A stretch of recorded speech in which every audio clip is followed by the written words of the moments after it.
En esta tarde, queridos hermanos, le pido un momentito, si podéis cerrar vuestros ojos, vamos a orar y pedir que el Señor en esta tarde, esta palabra que Él ha puesto en mi corazón, compartir con ustedes, pues sea de bendición y que todos podamos disfrutar de este tiempo de estudio y de reflexión de la palabra de nuestro buen Dios. Aleluya. Padre, gracias te damos por este privilegio tan maravilloso que nos estás dando en esta tarde, de poder estar aquí reunidos disfrutando de tantas bendiciones, de tanta fidelidad y de tantas cosas que por supuesto no merecemos, sino que todo es por gracia, todo es por misericordia, no por méritos propios.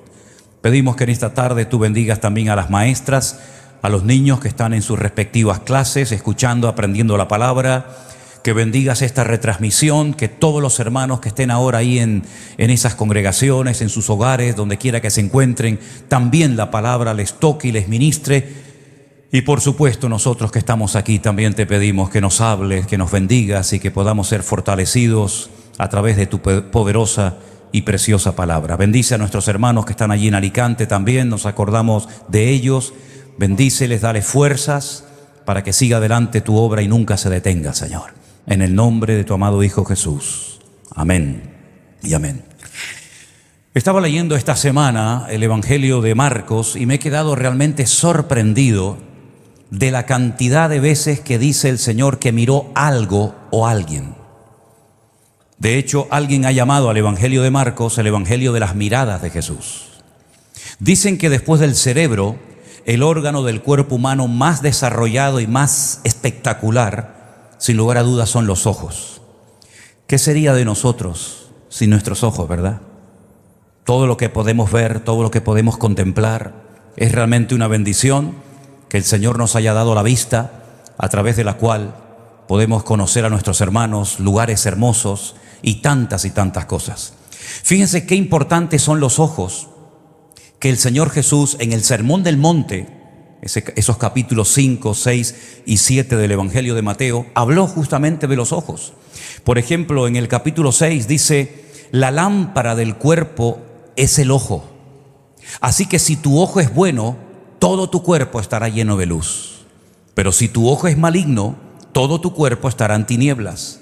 Así que si la luz que hay en ti es tinieblas, ¿cuántas no serán las mismas tinieblas?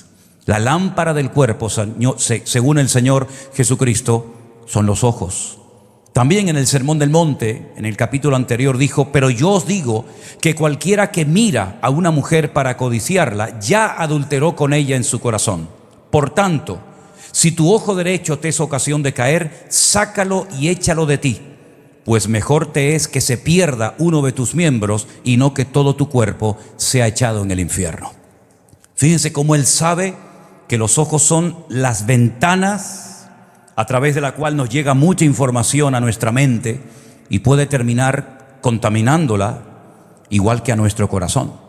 Por eso la Biblia nos enseña que sobre todas las cosas tenemos que guardar nuestro corazón, pero Job decía que había hecho pacto con sus ojos para no pecar contra ti.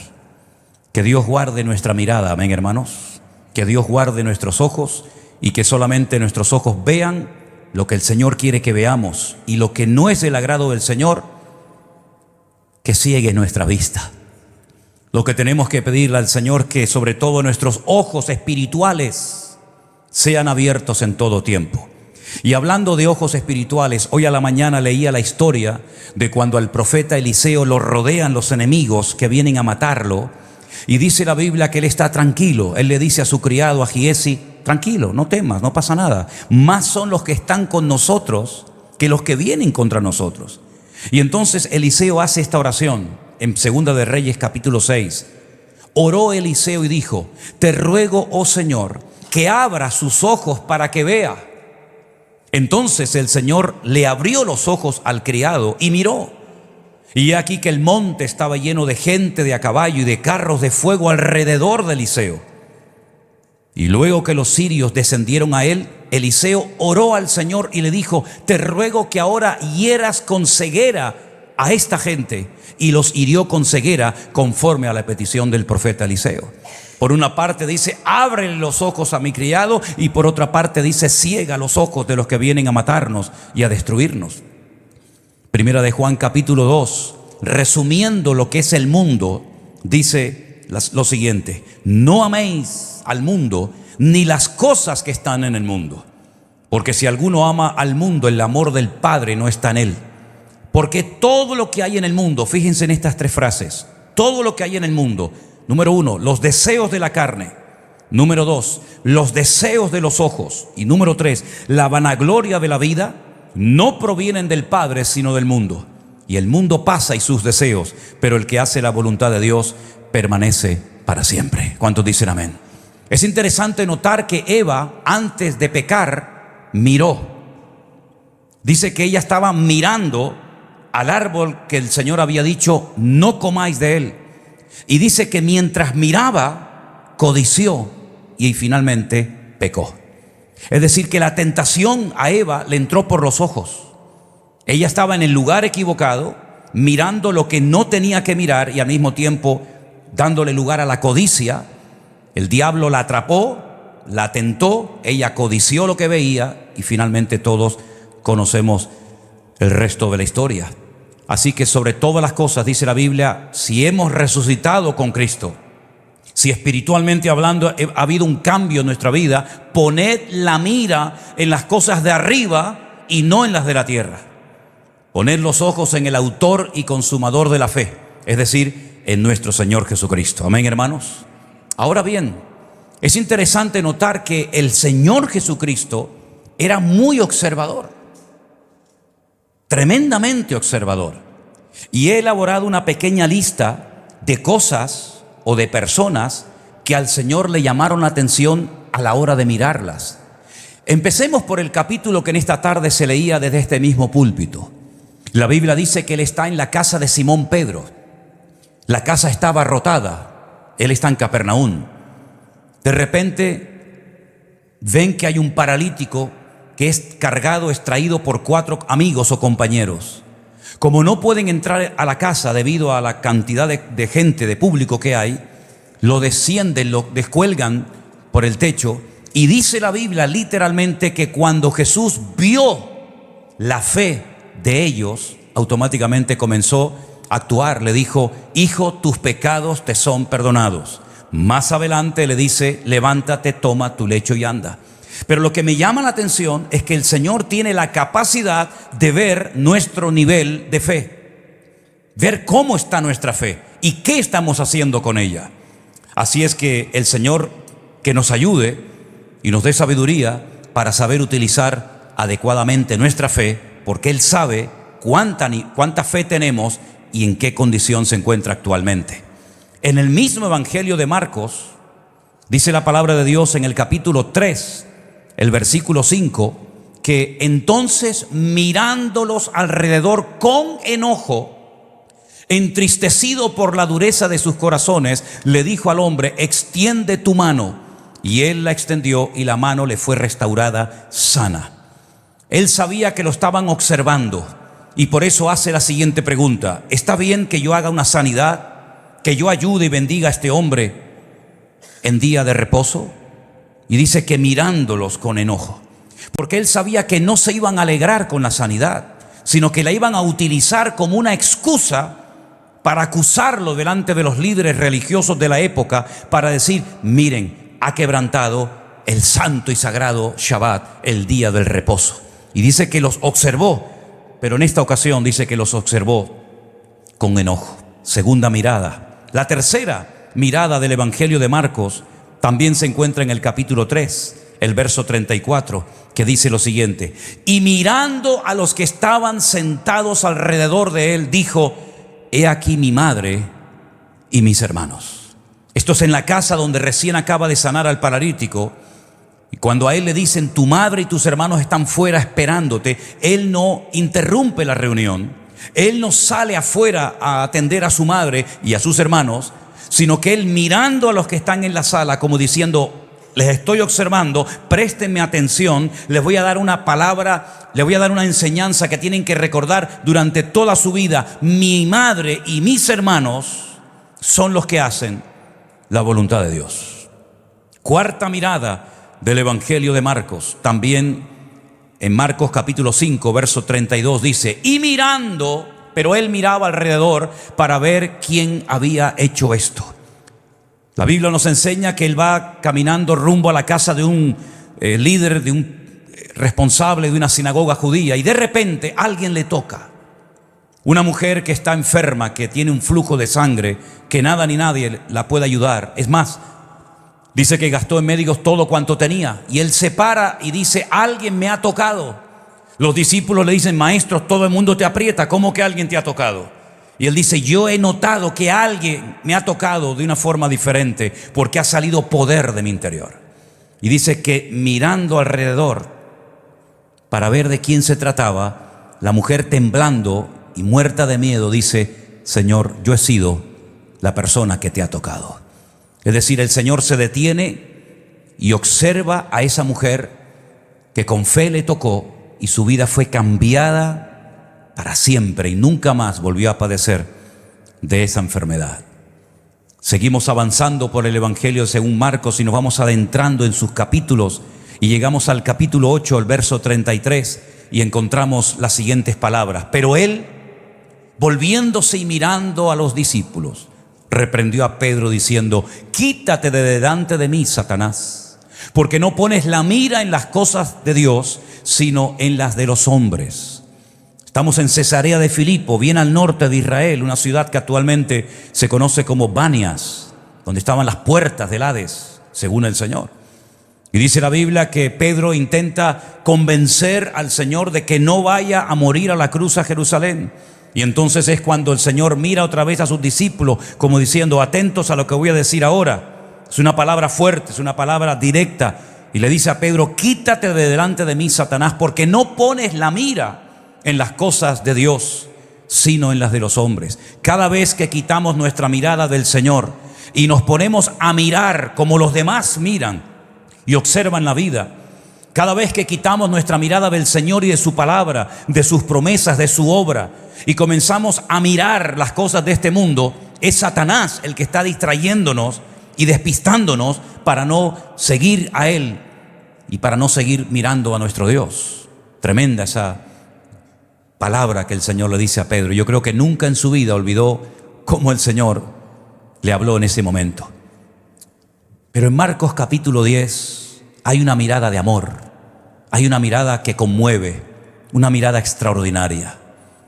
Dice: pero él, o entonces Jesús, mirándole, le amó y le dijo: una cosa te falta, una cosa te falta.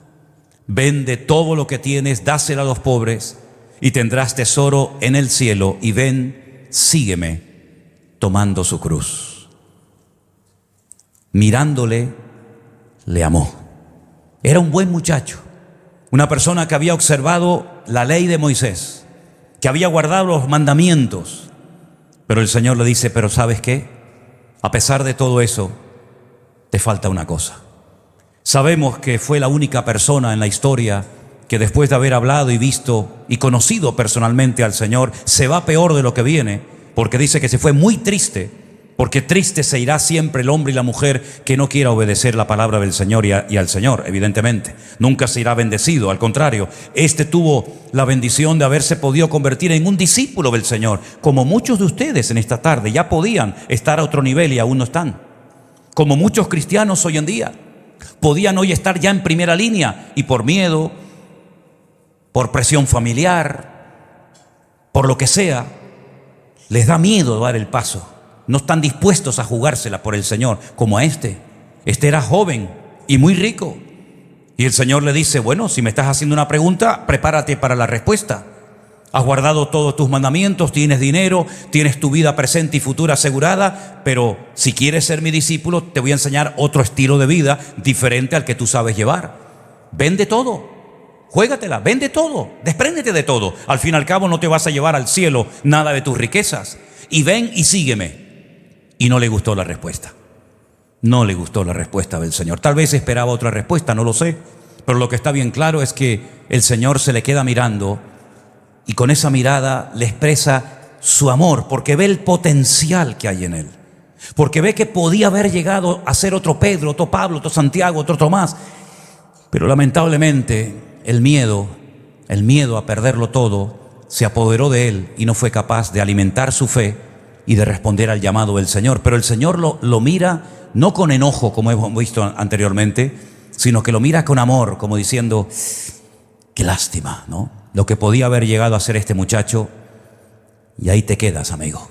Ni siquiera la Biblia, me llama la atención, ni siquiera la Biblia, siendo joven, siendo buen religioso, siendo rico, ni siquiera la Biblia nos da el nombre para que ni siquiera sepamos cómo se llamaba. Seguimos avanzando y ahora hay una mirada diferente.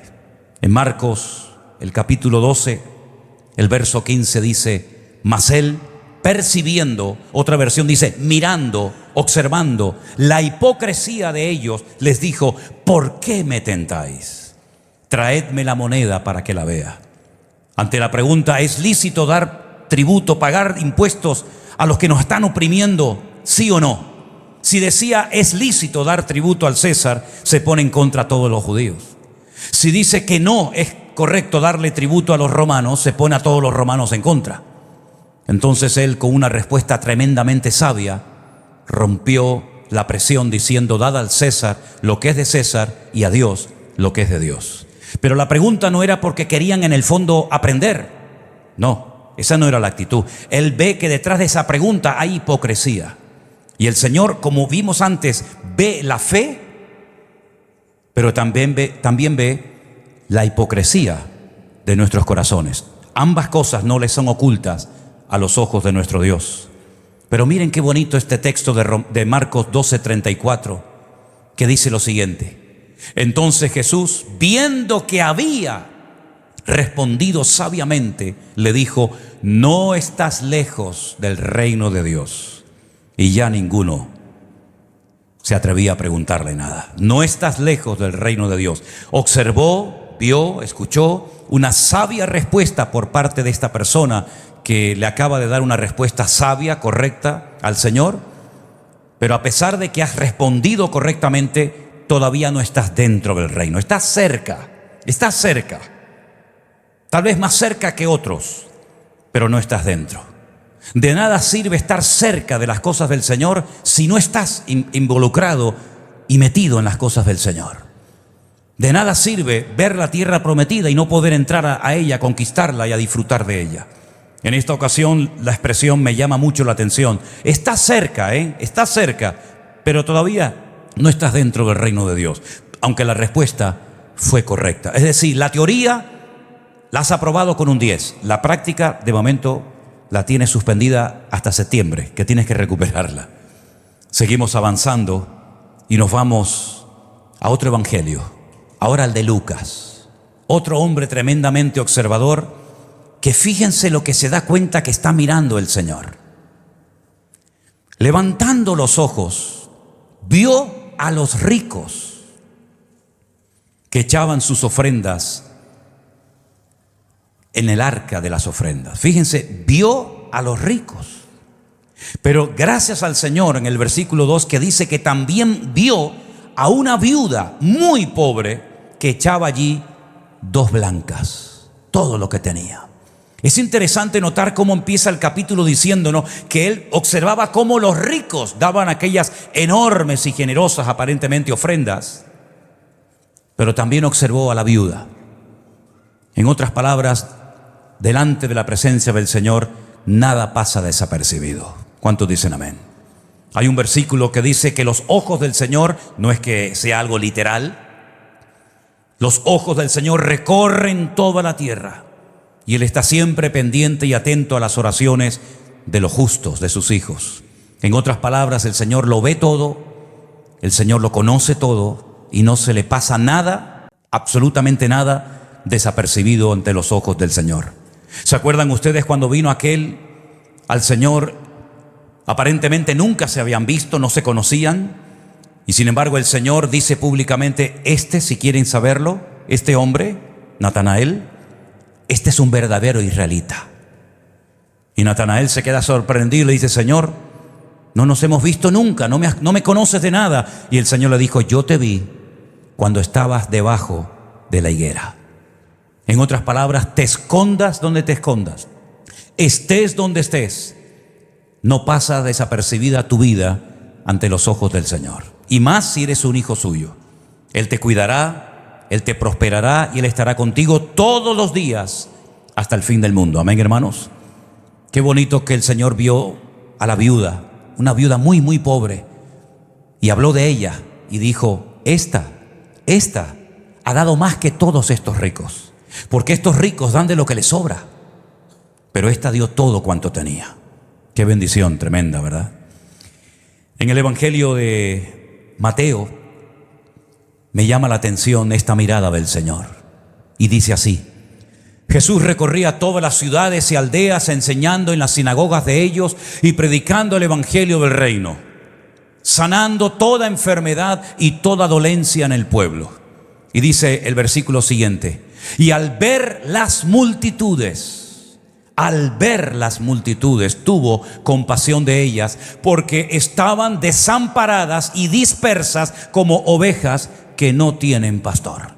Una mirada de compasión, una mirada en la que se da cuenta de que hay multitudes que le siguen, pero son pobrecitos como ovejas que no tienen pastor. Nadie las atiende, nadie las cuida, nadie suple sus necesidades, ni sana sus dolencias y enfermedades, pero el Señor ve las multitudes. Y el Señor sigue viendo las multitudes de este mundo perdido.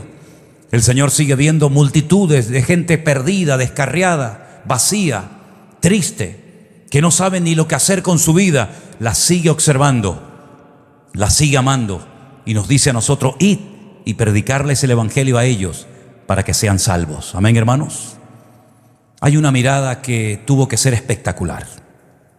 Yo no sé cuántos de ustedes vieron la película Ben-Hur, pero hay una escena en la que se ve como un choque, un encuentro de miradas, ¿verdad? Que es muy impactante esa escena, donde ese centurión que le llama la atención a una persona se queda mirando, ¿verdad? Y años más tarde se lo vuelve a encontrar. Esta mirada que vamos a ver ahora, que se encuentra en Lucas capítulo 22, tuvo que ser espectacular, porque el efecto que produjo esa mirada fue tremendo. Miren o presten atención a este texto. Prendiéndole, estamos hablando de la última noche, cuando el Señor es llevado de Getsemaní a la casa de Caifás para ser interrogado, y después lo llevan a la fortaleza de la Antonia, donde vivía Poncio Pilato. En fin, toda esa historia que ustedes conocen. Dice: prendiéndole, le llevaron y le condujeron a la casa del sumo sacerdote. Y Pedro le seguía de lejos. Grave error, seguir a Jesús de lejos. Y dice: y habiendo ellos encendido fuego en medio del patio, se sentaron alrededor. Y Pedro se sentó también entre ellos. Pero una criada, al verle sentado al fuego, se fijó en él y dijo: también este estaba con él. Lo descubrió. Pero él lo negó diciendo: mujer, no le conozco. Un poco después, viéndole otro, dijo: tú también eres de ellos. Y Pedro dijo: hombre, no lo soy. Como una hora después, otro afirmaba diciendo: verdaderamente también este estaba con él, porque es Galileo. Y Pedro dijo: hombre, no sé lo que dices. Y enseguida, mientras él todavía hablaba, el gallo cantó. ¿Cómo me hubiera gustado conocer a ese gallo, Tremendo, Entonces, vuelto el Señor, escuchen bien esto es impresionante esta escena. Vuelto el Señor, miró a Pedro. Y Pedro se acordó de la palabra del Señor que le había dicho: antes que el gallo cante, me negarás 3 veces. Y Pedro, saliendo fuera, lloró amargamente. Qué tremendo, ¿no? Simplemente fue necesario que el Señor mirara a Pedro, y automáticamente Pedro recordó todo lo que el Señor le había dicho un rato atrás, cuando él había dicho: yo nunca te dejaré. Esto seguramente sí, no te puedes fiar de ninguno de ellos, pero conmigo puedes tener la completa seguridad que si tengo que ir contigo a la muerte, vamos juntos. Y sin embargo fue el que le negó. Ya se lo había profetizado el Señor, ya le había dado una palabra el Señor, pero parece que él no le dio la importancia que tenía que haberle dado. Comienza a seguir al Señor, pero de lejos, cuando él era una de las personas que más de cerca siempre estuvo del Maestro. Incluso llegó a oír y a ver cosas que otros discípulos ni vieron ni oyeron. Pero ahora le sigue, pero de lejos. Y en esa distancia que hay entre él y el Señor, las fuerzas se diluyen. Ya no tienen la misma fuerza y capacidad para enfrentar los problemas, sino que ahora incluso es capaz de juntarse con malas compañías. A mí me llama mucho la atención que esa noche se sentó entre gentiles y se sentía cómodo. Dice la Biblia que hicieron un fuego en medio del patio donde iban a juzgar al Señor, donde lo iban a interrogar, y él estaba entre los gentiles y se sentía cómodo. No dijo, no, yo no, este no es mi lugar, este no es mi sitio, yo me tengo que ir de aquí. Sin embargo, después, años más tarde o tiempo más tarde, cuando entra en la casa de un centurión romano que lo ha mandado a llamar para que le predique el evangelio, estoy hablando de Cornelio, ¿se acuerdan? Él está en Jope, tiene una visión, el Señor le dice que tiene que ir a Cesarea la Marítima para predicar la palabra a Cornelio, y cuando entra en la casa, todos son gentiles, por supuesto, eran romanos, y él dice, vosotros sabéis cuán abominable es para un judío entrar a la casa de un romano. Vaya, qué curioso, ¿no? La noche que negaste al Señor estabas entre romanos y estabas como pez en el agua. Te calentabas con ellos, hablabas con ellos y te sentías cómodo y casi ahí como a gustito, ¿no? Alrededor del fuego. Y ahora que te manda el Señor a predicar otra vez a romanos, ahora dices que para ti eso es muy violento y muy desagradable entrar nada más y nada menos que a una casa llena de gentiles a predicarles el evangelio. Qué tremendo, ¿no? Pues la Biblia nos enseña que allí donde él se sentía a gusto fue donde el diablo le atacó. Ten cuidado en los lugares donde tu alma, donde tú te sientas a gusto, porque no significa que Dios está en ese lugar contigo. Ten el discernimiento espiritual suficiente para saber si esa satisfacción, ese estar a gusto y cómodo en un lugar, es una paz que el Señor te está dando o es una sensación que el diablo te está permitiendo tener para atacarte y destruirte en ese sitio. Hay gente que se siente cómodo viendo una película de pornografía. Hay gente que se siente cómodo en una discoteca bailando sabe Dios qué. Hay gente que se siente cómodo y a gusto en ciertos ambientes donde Dios no está, pero ellos se sienten cómodos. No se sienten acusados, no se sienten incómodos, no se sienten mal. Pedro no se sentía mal cuando estaba calentándose alrededor del fuego de los romanos, pero allí no estaba el Señor. De hecho, allí le ataca el diablo y niega al Señor, no una ni dos, sino 3 veces, hasta que se cruzan sus miradas, la de él y la del maestro. Y entonces dice que ya tuvo que salir. Ya se le hizo insoportable. Cuando tú ves al Señor, cuando Él te mira a ti, el ambiente se te hace irrespirable. Mientras el Señor estaba por otro lado y Él miraba por otro lado y con otras conversaciones y otras compañías, no pasa nada. Pero en el momento en el que se cruzan las miradas, en el momento, mi hermano y amigo, en el que te acercas al Señor, el ambiente, si es pecaminoso, se te hace irrespirable. Y dice la Biblia que tuvo que salir y allí lloró amargamente, porque allí él se desconectó de Dios. Qué tragedia tan grande. Un hombre que lo había dejado todo por el Señor, había dejado hasta su casa, su familia, las redes, la barca, y 3 años más tarde, después de haber visto milagros tremendos, porque hay experiencias personales que Pedro tuvo que ningún discípulo ni ningún hombre en la historia tuvo, como por ejemplo caminar por encima de las aguas. Todo eso se olvidó en un instante. Todo eso en segundos se le olvidó a Pedro y niega al Señor como se lo había dicho el maestro.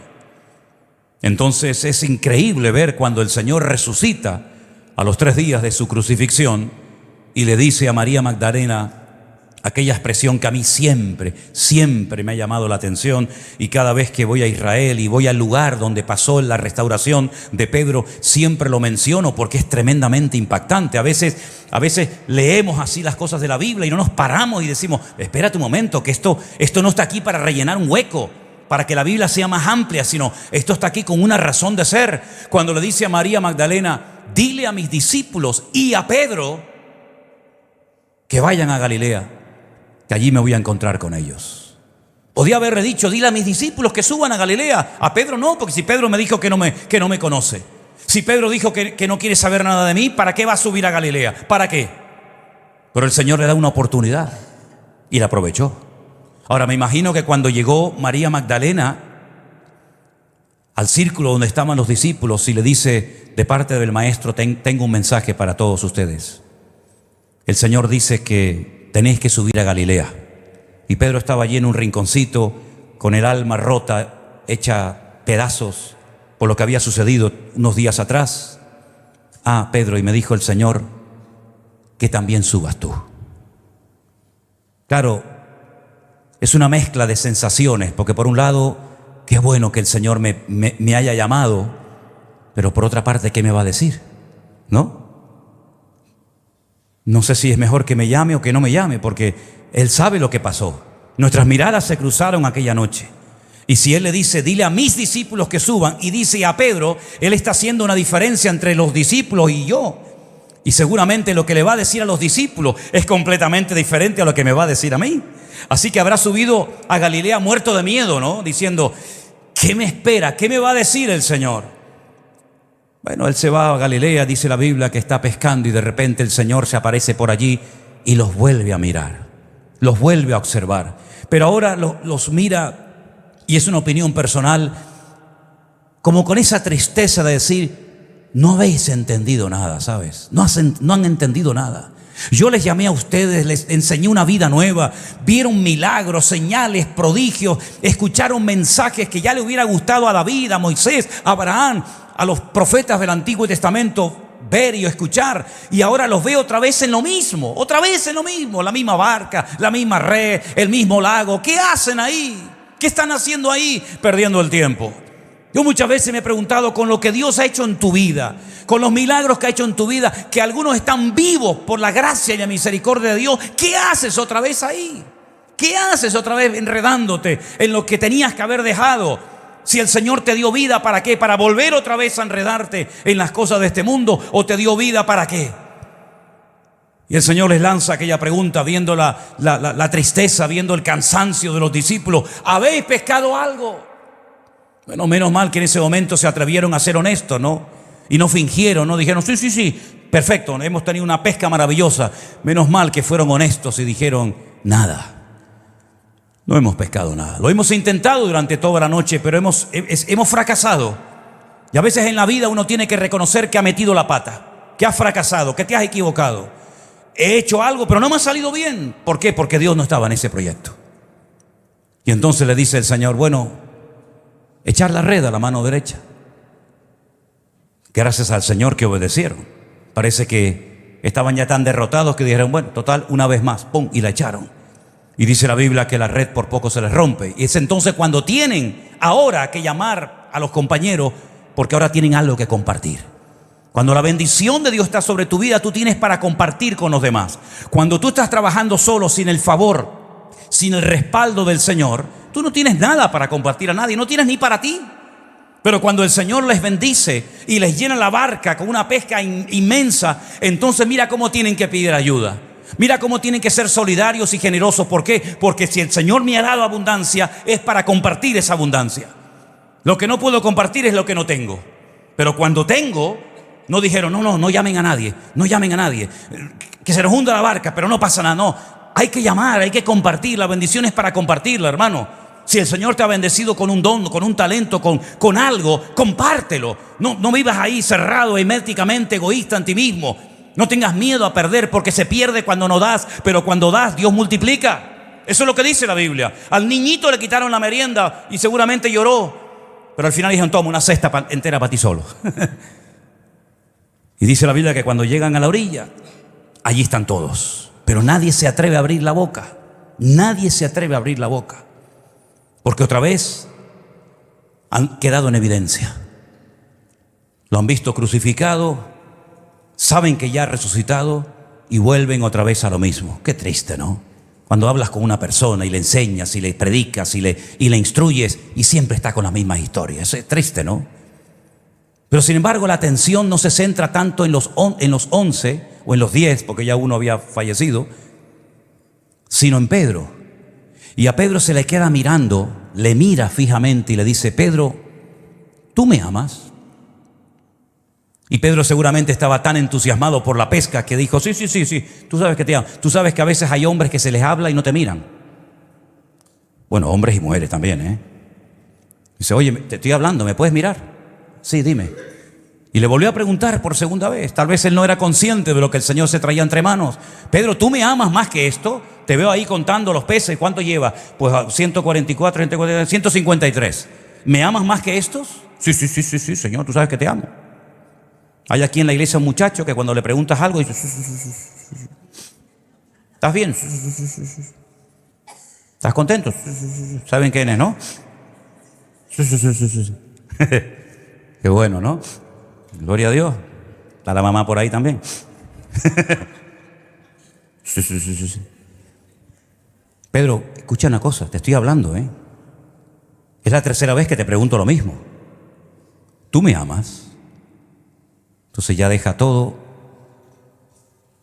ya se da cuenta, ya la tercera se da cuenta. Le dice, Señor, tú lo sabes todo. Ah, amigo, tú lo sabes todo. Hace 3 días me llevaste la contraria. Cuando te dije que me ibas a negar, dijiste, no, yo no. ¿Qué le estás diciendo al Señor? No, te estás equivocando, yo no te voy a negar. Ahora admites, ahora por fin reconoces que lo sé todo. Vaya, ahí empezamos bien. Y ahí comienza el Señor a restaurar la vida de Pedro. Hace en algunos casos 10, en otros casos 20, en otros casos 30, en otros casos 40 años, el Señor nos miró a nosotros. Y nuestra mirada coincidió con la de Él. Y ese día nuestra vida cambió completamente. Porque el Señor Jesucristo nos transformó, nos derritió y llegamos a la conclusión de que separados de Él ya no merecía la pena vivir. Llegamos a la conclusión de que sin Cristo nuestra vida no vale nada. Llegamos a la conclusión de que el Señor nos dio la vida y nos liberó a los que tenía que liberarnos, de lo que tenía que liberarnos, no para que volviéramos otra vez a mancharnos con el polvo del camino de este mundo, sino involucrarnos en el reino de Dios, buscándole a Él. Y con defectos, con fallos, con errores, que por supuesto los tenemos, seguimos avanzando, porque los ojos del Señor se encontraron con los nuestros y Él transformó nuestro lamento en baile. Yo me acuerdo, y lo he dicho en muchas ocasiones, que hace años cuando los padres nos miraban, nos decían todo con simplemente una mirada, ¿verdad? La mirada de tu padre cuando estaba enfadado, la entendías, ¿verdad que sí? ¿La entendías? La mirada de los amados, de los que se aman, de los que están enamorados como tortolitos. ¿No ves cuando se miran que es como si tuvieran chispitas en los ojos? Que hace así y le brillan los ojitos, ¿verdad? La mirada de una persona triste, enferma, a punto de morir. La mirada de un preso. La mirada de un niño hambriento. Cuando las ves no te olvidas nunca. La mirada de una persona herida en un accidente. Como yo he visto muchas veces la mirada de un torero cuando se desangra y sabes que está a punto de morir. Es una mirada perdida, vidriosa, que no sabes si te está mirando o ya se fue. ¿Cuántos tipos de miradas hay, verdad? Pero sin lugar a dudas, la mirada de Cristo es una mirada hoy por hoy para nosotros de amor. Porque el Señor ve nuestras miserias y nuestras necesidades, no le pasan desapercibidas. Sabe que tienes que pagar mañana unas cosas y a lo mejor hoy no tienes ese dinero. Sabe el Señor lo que estás pasando en tu matrimonio, con tus hijos, con tu enfermedad personal. El Señor lo sabe todo, lo conoce todo, lo ve todo perfectamente. No hay un lugar donde te puedas ocultar de los ojos de Dios. Qué ridículo cuando Adán y Eva se intentaron ocultar de la mirada del Señor, metiéndose dentro de un árbol o escondiéndose dentro en un bosque. Qué tremendo cuando Jonás pensaba que descendiendo al camarote de más abajo en aquel barco que lo llevaba rumbo a España, él podía ocultarse de la presencia del Señor. Qué ridículo cuando hay personas que piensan que lo que estás haciendo Dios no lo ve. Ese fue uno de los grandes problemas que tuvo el pueblo de Israel en el Antiguo Testamento, cuando decían Dios no ve. Ni nos va a bendecir, ni nos va a castigar, porque Dios no se entera de nada. Dios no ve nuestra conducta. Y sin embargo, qué tremenda la revelación que el Señor le da a su siervo, al profeta Ezequiel, cuando está en Babilonia y le dice: ven que te voy a mostrar lo que la gente no ve. Y lo lleva en visión, en una visión tremenda, lo lleva a Jerusalén y le dice: mira ese hueco en la pared, métete por dentro de este hueco y mira lo que están haciendo ahí adentro. Y dice que cuando entran, dice que ve todas las paredes del templo, todas con los símbolos del zodíaco, y allí están adorando a la reina del cielo, y allí están esnifando, y allí están haciendo cosas terribles. Y el profeta dice: pero esto ¿cómo es? Dice: no, pero hay más, esto la gente no lo ve, la gente ve de la puerta para afuera, pero yo veo el interior. Entra por esa puerta y mira lo que están haciendo allí. Y lo lleva haciéndole un recorrido por todo el templo y le dice: ahora entiendes por qué yo quité mi gloria de aquí. Ahora entiendes por qué os han castigado y llevado a Babilonia al destierro. Ahora entiendes por qué esta tragedia nacional ha ocurrido. Porque lo que ustedes no veían, yo sí lo veía. Y quiero que tengamos bien claro a lo largo de nuestra vida que hagamos lo que hagamos y estemos donde estemos, la mirada del Señor nunca se aparta de nosotros. Eso nos tiene que producir un temor reverente impresionante. Saber que Dios me está siempre viendo y oyendo. Siempre, siempre. Donde quiera que te encuentres, en la situación en la que te encuentres, Dios te está observando. Y hay un pasaje bíblico que lo he dejado para el final, no por ser el menos importante, sino porque hay, por así decirlo, como una doble visión, una doble mirada. El pasaje es muy conocido, se encuentra, si lo quieren después leer, en Génesis capítulo 34. Dice que cuando Jacob viene, después de haber estado más de 20 años trabajando para Labán, ya tiene esposa, ya tiene hijos, ya tiene camellos, ya tiene ovejas, ya es un hombre pudiente, un hombre rico, ya ha logrado rehacer su vida. Él, en vez de ir rápido al encuentro de su padre, eso siempre me llamó la atención. Si ya eres tan rico, ya eres libre, ya tienes una vida hecha, ¿por qué no corres para ver a tu padre, que seguramente ya está en los últimos momentos de su vida? No, se para en Siquén, se para y allí se establece un tiempo. Y es interesante notar que así como él hizo esperar a su padre, después a él también lo harían esperar. Su hijo José también lo hizo esperar a él. El mismo número de años que él hizo esperar a su padre Isaac, que no fue rápidamente a verlo. Las vueltas que da la vida, ¿verdad? Y dice la Biblia que allí se establece el campamento de Jacob con sus esposas, con Lea, con Raquel, con Bila, con Zilpa, con sus hijos. Y tiene una hija llamada Diná, como se dice en hebreo. Y dice que ella salió del campamento. ¡Qué temeridad, qué locura! Allí en el campamento hay cobertura, hay santidad, hay orden, está el papá, está la mamá, están los hermanos. Pero dice que ella salió del campamento, que es mucho más que simplemente sacar los pies del campamento. Es mucho más que eso. Es ir a probar otro estilo de vida. Es ir a ver cómo viven los mundanos, cómo se visten las chicas de Siquén, cómo hablan, cómo bailan, cómo son sus celebraciones. El salir del campamento es toda una temeridad, es un atentado contra la cobertura paterna. Es un atentado en contra de la protección que ella sabe que hay en ese territorio, pero ella sale y queda totalmente desprotegida. Y dice que lo que motiva a Diná a ir a ver a las hijas de Siquén es porque quería ir a ver. Y salió a ver.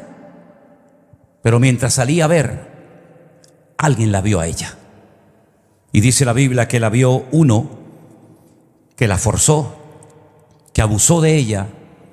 Y esa niña virgen y linda que sale del campamento de su padre viene humillada y en unas condiciones terribles, y todos conocemos la historia. ¿Salir a ver qué? ¿Qué quieres ir a ver? ¿Lo que tienes en Cristo no te llega? ¿No es suficiente con la paz, con el gozo, con la salvación tan grande que Dios te ha dado, que necesitas ir a ver lo que hacen los demás? ¿Crees que los de afuera tienen más paz y más victoria y más gozo que tú como creyentes?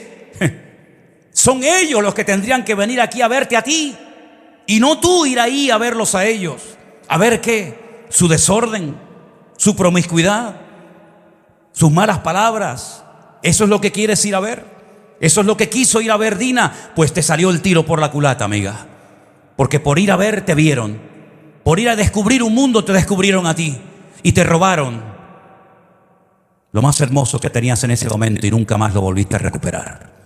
Así que, queridos hermanos, que Dios guarde nuestros ojos y nuestra curiosidad que sea descubrir más cosas del Señor y no cosas fuera del Señor. Porque fuera del Señor todo es mentira y vanidad. Solamente en Cristo mi alma tiene plena satisfacción, paz, gozo y libertad. ¿Cuántos dicen amén? Cierra tus ojos en esta tarde, ahí donde estás. Aleluya. Que el Señor sane nuestros ojos. Que el Señor nos dé una mirada espiritual, profunda. Que seamos capaces con nuestros ojos espirituales discernir los tiempos en los que estamos viviendo.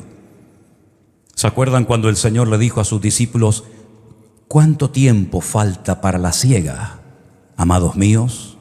Y le dijeron: 4 meses todavía faltan, Señor, para que llegue el tiempo de la siega. Y Él dijo: alzad vuestros ojos y mirad, porque yo ya veo blancos los campos para la siega. Lo que para ustedes todavía está lejano, yo lo veo cercano.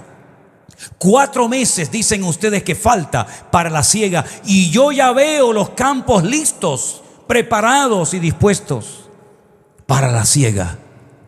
Lo que pasa es que vuestra visión es una visión corta, carnal, limitada, finita, y los ojos que tenemos que tener son los ojos de Dios, para ver las circunstancias y saber interpretarlas adecuadamente y darnos cuenta de los tiempos difíciles y peligrosos en los cuales estamos viviendo, mis queridos hermanos.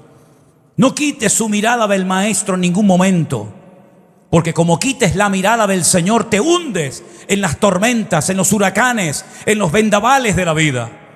Ponga su mirada solamente en el Señor, no en el pastor, no en los hermanos.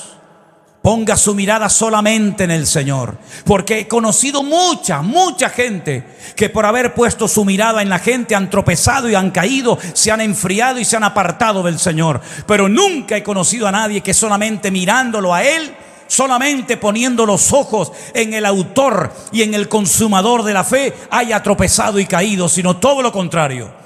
La única manera de permanecer firmes, en victoria, constantes, desarrollándonos, avanzando, conquistando el terreno del enemigo, es mirándolo solamente al Señor Jesús. Miradme a mí y sed salvos de todos los confines de la tierra, dice el Señor. Es tiempo de mirar solamente a Él, porque poniendo nuestra mirada en Él, podremos llegar a la meta y poder darnos un abrazo y escuchar las palabras: buen siervo fiel. Sobre poco fuiste fiel, sobre mucho te pondré. Entra en el gozo de tu Señor. Sigue avanzando, mi hermano y amigo. No apartes tu mirada del Señor. No mires a diestra ni a siniestra. Míralo solamente a Él y sigue caminando en el nombre bendito de Jesús. Aleluya.